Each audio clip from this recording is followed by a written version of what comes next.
You're not unlucky. You're not broken. And you're definitely not lazy. But something has been pulling from you. Some of you watching this wake up tired even after sleep. Some of you work, plan, hustle. Yet money slips away faster than it comes. Some of you feel a strange heaviness in your chest, fear at night, bad dreams, sleep paralysis. Things you don't even talk about anymore because you're tired of explaining. And here's the dangerous part. You started thinking this is just life. But it's not. There is something mentioned in the Qur'an, something Allah Himself pointed to, that generations before us took seriously, quietly, consistently. Not as a trend, not as superstition, as protection, as grounding, as alignment. When this disappeared from homes, something else entered. Anxiety increased. Homes became tense. Provision became tight. And people started fighting battles they couldn't name. In 2024, there are families doing everything right, working hard, praying, staying halal, yet they feel stuck, drained, surrounded by invisible resistance. There are people who never believed in anything spiritual, until the night fear showed up uninvited. And there are others, very few, who went back to an old practice, something small, something forgotten, and noticed something strange. Calm returned. Sleep deepened. Arguments reduced. Provision didn't explode, but it stopped leaking. The Prophet, peace be upon him, never abandoned this protection. And Allah didn't mention it in the Qur'an by accident. This video is not about magic. It's not about fear. And it's definitely not about superstition. It's about something ancient that still works, especially now. If you've ever felt blocked, drained, or watched blessings slip through your fingers, this video is not an accident. Before we continue, comment, "I'm ready," if you feel like this message already knows you. Before starting this video, don't forget to like this video, because it gives us a lot of strength to continue sharing beneficial content. And I invite you to subscribe to our channel and activate the notification bell to stay informed of our next publications on the Islamic faith. Share it with your loved ones and leave a comment to tell me what you think. Thank you and good video. The problem: the invisible war on homes. What most people misunderstand is this. The problem isn't that everyone is affected by sihr, envy, or whispers.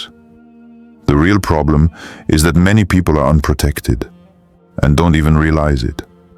In Islam, sihr isn't Hollywood magic.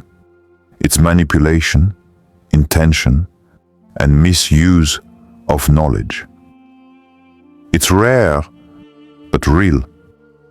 Hasad isn't someone openly hating you. It's quiet resentment, a look, a comparison, a heart that doesn't say, Allahumma barik. And waswas? That's the most common of all. Subtle thoughts, doubt, fear, overthinking. The voice that says, what's the point? Allah already warned us about this, about the evil that whispers and retreats, about envy when it envies, about knowledge that can be used correctly or abused, like in the story of Harut and Marut. But notice something powerful. Allah didn't warn us so we'd panic. He warned us so we'd prepare. Fast forward to now, 2024. Scroll for 5 minutes and you'll see spiritual healers everywhere. People mixing Islam with rituals from other cultures. Amulets, symbols, chants, things that feel comforting but have no prophetic root. Some people aren't attacked, they're just open. Open doors invite drafts. Unprotected hearts invite confusion. Homes without remembrance slowly lose peace, not all at once, but over time. And the saddest part? Many Muslims today are disconnected from the simplest prophetic practices. Not because they rejected them, but because they were never taught their importance. Protection was never meant to be dramatic. It was meant to be consistent, not fear-based, faith-based. Protection isn't about fear, it's about consistency with what Allah already gave us. Do you think people today underestimate spiritual protection? Comment yes or no. The revelation, the food, introduced slowly. Here's where people expect something dramatic, something exotic, something hidden. But what Allah gives protection through is often simple. So simple that people overlook it. This isn't a trend. It's not a hack. And it's not new. Honey and black seed, Nigella sativa. Two things the Prophet, peace be upon him, spoke about openly. Used consistently. Never treated as superstition. Never separated from intention. Allah mentions honey in the Qur'an, not as poetry, not as metaphor, but as healing, by His permission. That last part matters. It's not the substance alone. It's the alignment, the intention, the remembrance that comes with it. And black seed? The Prophet, peace be upon him, said it contains a cure for every disease except death. Not because it's magic, but because it reconnects the believer to discipline, moderation, and trust in Allah. Once a week isn't a spell. It's a pause, a moment where you remember that healing, protection, and provision don't come from chaos. They come from consistency. In 2023, a hijabi entrepreneur shared something quietly. She didn't go viral for it, she didn't dramatize it. She simply said she went back to basic sunnah habits after burnout nearly broke her business and her iman. Nothing exploded overnight, but her mind cleared. Her anxiety softened. Her decisions became calmer. And somehow, money stopped slipping through cracks she couldn't explain before. No miracles. Just Barakah returning slowly, like water soaking dry ground. That's how Allah often works. Allah doesn't always remove hardship. Sometimes He strengthens the one walking through it. Have you ever used honey or black seed intentionally for health or faith? Comment yes, or share your experience. How witchcraft breaks when consistency returns. Here's something that rarely gets explained properly. Witchcraft doesn't break because of panic, it breaks because of order. Spiritual harm, whether it's sihr, whispers, or unseen influence, feeds on neglect, on chaos, on forgetfulness. When a person's life loses rhythm, when remembrance becomes occasional, when habits fall apart, external influence finds space to breathe. But consistency suffocates it. Jinn influence doesn't thrive where there is structure. It weakens where there is intention. It retreats where remembrance becomes routine. That's why this isn't about one action, it's about alignment. Food taken with intention. Dua made with presence. A habit repeated without drama. Even the Prophet, peace be upon him, the best of creation, was affected by sihr. And that matters, because it teaches us something crucial. Being affected does not mean being defeated. He didn't panic. He didn't chase 10 different solutions. Revelation came, action followed, and healing unfolded step by step. That balance is what many people miss today. In modern times, people play Ruqyah videos on repeat, but neglect prayer. They seek healing sessions, but ignore daily discipline. They want relief without restructuring the life that allowed the weakness in the first place. And healing doesn't work that way. Protection isn't loud, it's quiet repetition. It's showing up even when nothing dramatic happens. When consistency returns, interference loses ground. Not instantly, but inevitably. Because evil doesn't fight what it can't access. Evil doesn't survive where remembrance becomes routine. Do you believe consistency is more powerful than quick fixes? Comment, consistency. If yes, poverty. Not just money, but barakah. When people hear the word poverty, they think of empty pockets. But the most exhausting poverty isn't financial. It's emotional and spiritual. It's anxiety that never turns off. It's money coming in, but never staying. It's debt cycles, dissatisfaction, and the constant feeling of running without arriving. That's why barakah and income are not the same thing. You can earn more than ever and still feel suffocated. And you can earn modestly and sleep with a calm heart. Allah makes this clear. Increase doesn't come from hustle alone. It comes from gratitude and taqwa. If you are grateful, I will surely increase you. Not just in numbers, but in ease, clarity, and contentment. Right now, there are families earning more than they ever imagined. New cars, bigger homes, better titles. And yet, they live in constant tension. Arguments over money, fear of loss, no rest. At the same time, there are families living simply. Limited income, few luxuries.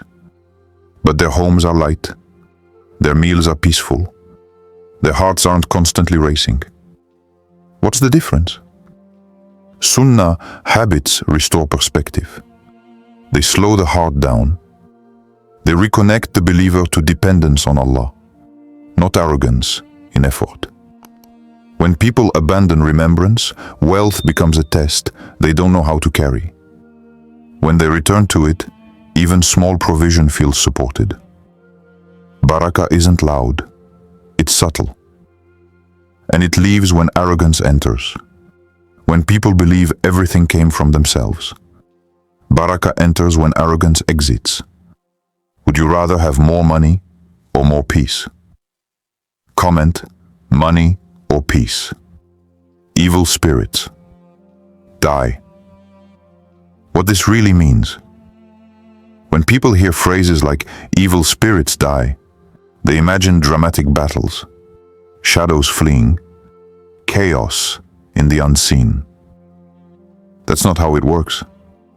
What actually happens is much quieter and much more powerful. Evil influence doesn't die in a moment. It loses access. Whispers weaken when the discipline returns. Fear fades when more structure replaces chaos. And influence retreats when remembrance becomes regular. Shaitan was never given power over a believer who is aware. He thrives on distraction, forgetfulness, and overwhelm. And look around. Modern life is built on exactly that. Endless scrolling, constant noise. Overstimulation disguised as entertainment. Anxiety normalized as just how things are. Spiritual emptiness doesn't always feel dark. Sometimes it feels busy. But when a person begins nourishing themselves with intention, what they eat, how they remember Allah, how they structure their day, something shifts.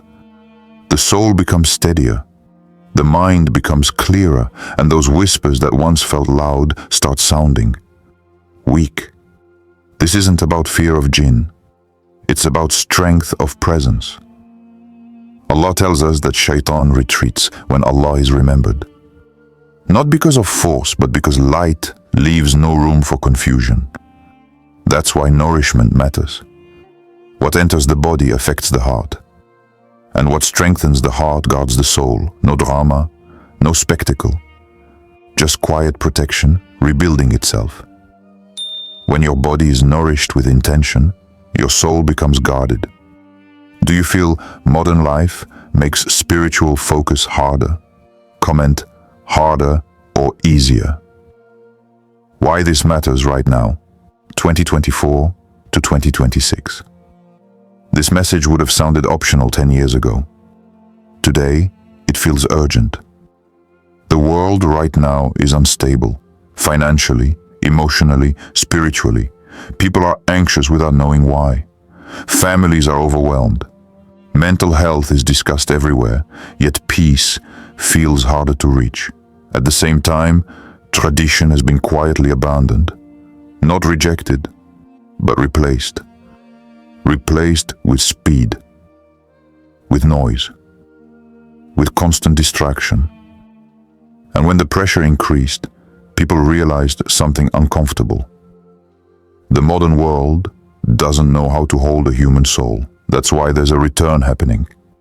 Young people are rediscovering Islam online, not through institutions, but through reminders, through fragments of Sunnah that suddenly feel relevant again. Things once called old-fashioned are becoming survival tools. Simple practices, intentional habits, foundations instead of trends. What's interesting is that the solutions aren't new. They were always there, waiting for people to need them badly enough. This is happening now because the distractions are louder, the temptations are stronger, and the emptiness is harder to ignore. And in times like these, the future doesn't belong to the loudest voices. It belongs to the most rooted hearts. Those who return to basics don't just survive uncertainty. They move through it with steadiness. The future doesn't belong to the loud. It belongs to the rooted. Do you think people are returning to faith out of fear or clarity? Comment fear or clarity. How to practice it without extremes. This is where balance matters. This practice was never meant to turn into obsession, fear, or pressure. The Sunnah doesn't exhaust the believer, it supports them. Once a week is enough. Not because more is wrong, but because consistency matters more than intensity. You begin with intention, nothing dramatic, just awareness. You remember that healing, protection, and provision come from Allah alone. You take what you take as nourishment, not as a ritual, not as a guarantee, but as a reminder. Pair it with dua, not fixation, with prayer, not paranoia, with honesty in your actions and discipline in your daily life. If someone prays but lies, something is missing. If someone eats with intention but neglects prayer, something is missing. This works when the life starts aligning, not when one action is isolated and expected to carry everything. Sunnah was designed to be lived, not feared. Repeated, not dramatized. Light, not heavy. When practiced this way, it doesn't add pressure to your life. It removes it. Sunnah was never meant to be heavy. It was meant to be sustainable. Would you try this consistently for 30 days? Comment, I will. Powerful closing, a call to identity. Before this ends, you need to hear this clearly. You are not weak. You were never abandoned. And you were never meant to navigate this world empty-handed. Allah already gave you what you need. Not all at once. Not in noise, but in foundations that last. The problem was never that protection disappeared. It's that people stopped returning to it. Some kept chasing novelty, new methods, new voices, new shortcuts, thinking the next thing would finally fix what felt off. But peace was never hiding in something new. It was always waiting in something familiar. The believers before us lived through uncertainty too. They faced fear, envy, hardship, and unseen battles. What protected them wasn't complexity. It was connection. Connection to Allah. Connection to intention. Connection to simple practices done with sincerity. You don't need to become someone else. You don't need to adopt extremes. You don't need to live in fear of the unseen. You just need to return. Return to what nourishes your body. Return to what steadies your heart. Return to what reminds you that Allah never leaves His servants without tools. And remember this, because it matters now more than ever. What protected the believers before will protect the believers again. If this video spoke to you, comment "guided" so others know they're not alone.